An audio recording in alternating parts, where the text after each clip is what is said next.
Hi everyone, my name is Megan Clayborn and I'm the Great Plains Territory Manager at Xybix, and I am here with, I'm Kari Morrissey. I'm the Director of Anoka County Emergency Communications.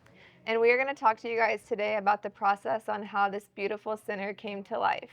Okay, Carrie, let's start from the beginning. Can you talk a little bit about what the beginning process was like and how the beginning stages started? We were in our old center in Anoka in the basement with no windows. And it was time to build a new center I think we started the process about 3 years ago. Mm-hmm. And we had done a recent upgrade in our training room with Xybix consoles, and it fit our needs, and the equipment lasts a long time. So we decided to stick with Xybix to furnish our center here. Awesome. And you guys had our existing or our older consoles in your last center, correct? Yes. So then how did you guys know it was time to make a change to build a new center and to start this upgrade? Our center being in the basement, we had a lot of flooding issues, which I think a lot of people end up in the basement. And our councils, we've had them for years. I don't even know when we did the last council upgrade. I've been there 33 years, and Yeah. we haven't had to do many. But we wanted the same concept. We liked the seating. We liked being able to raise both council levels and let people be comfortable at their position. So we knew we wanted the same concept. We wanted the cubes that we could push around so our employees could have that.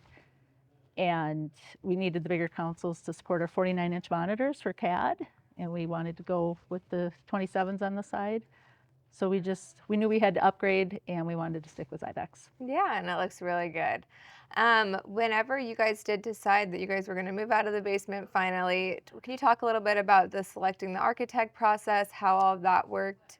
Yeah, there was an RFP, and Wold Architect was ultimately picked, and they designed the building. And part of it, we had gone and done tours at other centers that had either rebuilt or remodeled recently. So we got a lot of ideas from their centers, and we liked Wold won the bid, and we liked what they designed for us. And not only the consoles, the sit, the stand, the lighting, the heat, cooling with the fan.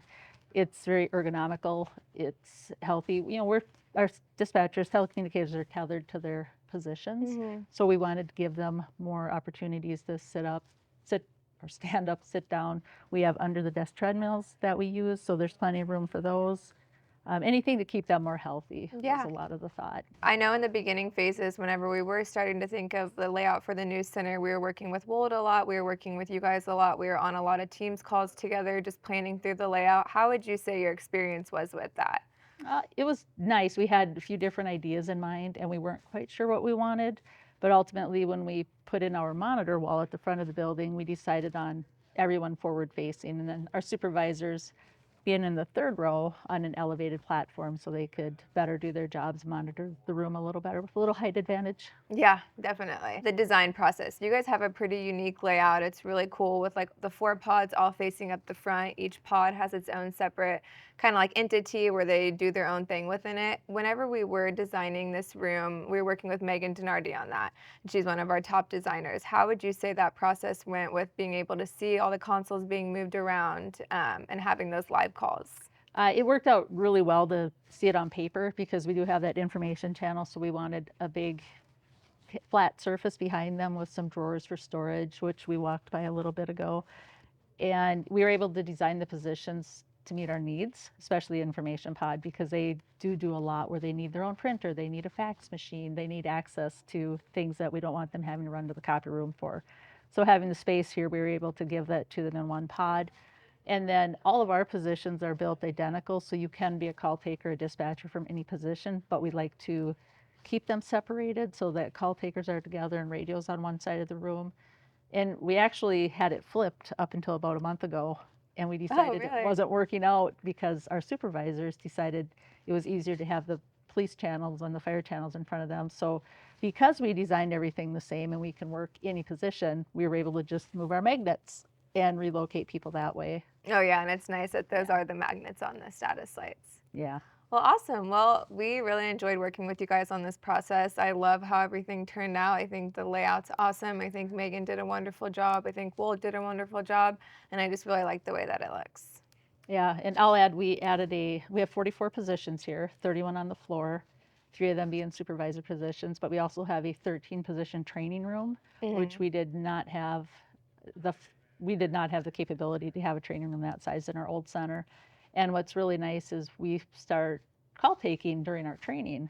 So our call takers can be, or our trainees can be in the training room. We switch to production CAD at some point, and they start taking calls in a controlled setting versus on the floor first.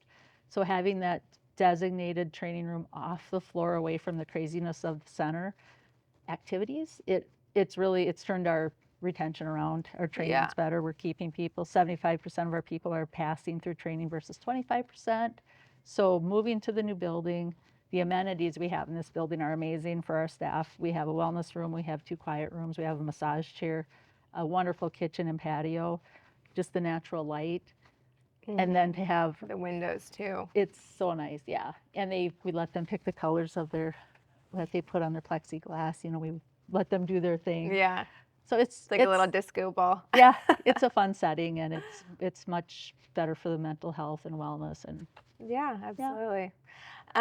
Would you give any advice to a director who's wanting to build a new center, who's starting this process? Are there any words of encouragement, anything you'd like to say? Do your due diligence. I would check with customers that have had, previous vendors, and we've had really good luck with maintenance. It's minimal. If there is a problem, it's handled very quickly and efficiently. I know when we had a lot of equipment at once, and we had a delay in getting things set up because of a technical issue on the building side.